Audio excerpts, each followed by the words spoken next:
7 sebab mengapa musibah datang bertubi-tubi.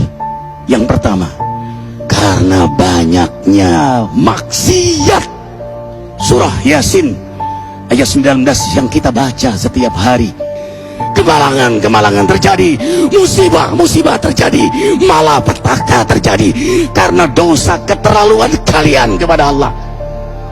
Yang kedua, karena banyaknya orang berbuat zalim. Dengarkan surah Qasas ayat 59. Kami tidak akan menghancurkan satu daerah kecuali para penduduknya banyak berbuat zalim.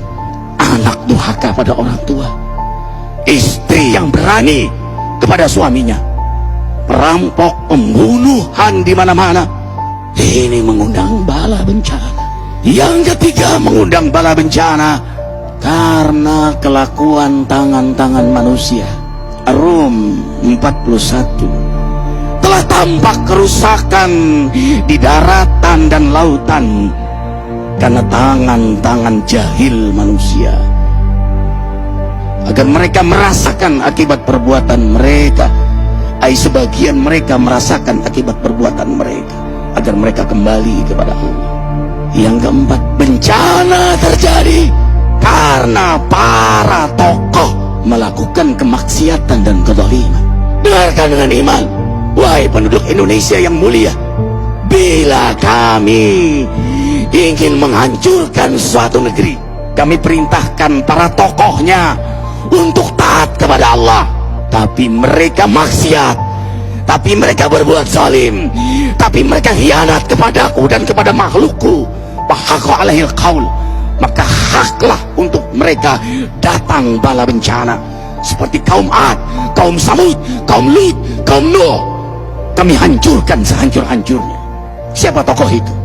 Para pemimpin kita yang sumpah Al-Quran di kepalanya, demi Allah tidak korupsi. Lalu korupsi. Siapa lagi? Hartawan, orang-orang kaya yang dengan harta berpoya-poya, sombong, maksiat dengan kekayaannya di tengah orang yang banyak menderita.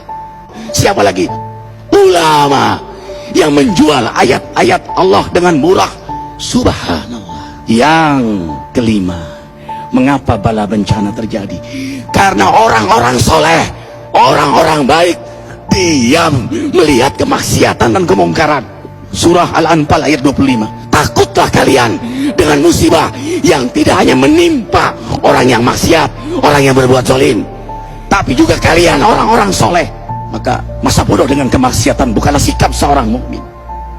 Amar ma'ruf nahi munkar adalah amal cerdas. Yang keenam, justru karena rahmat Allah, karena peringatan yang Allah hadirkan agar hadir mahkamah kesadaran kita.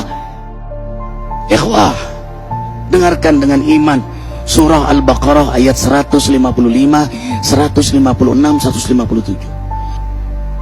Kami pasti uji kalian dengan sesuatu yang buat kalian takut lapar, takut miskin, takut kematian.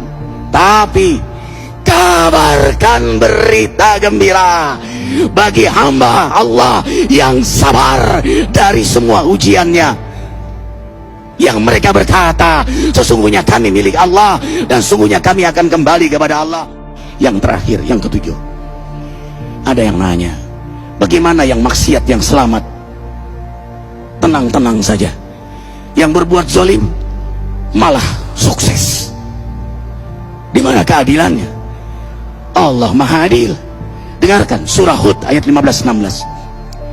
Barang siapa mencari kesenangan dunia, lalu dia menghalalkan semua cara, apa kata Allah?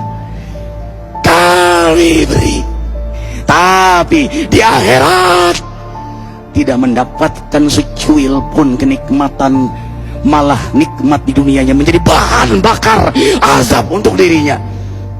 Itulah istidrat. Lalu apa sikap kita sekarang? Orang beriman menjadikan peristiwa apapun sebagai jalan untuk mendekatkan dirinya kepada Allah.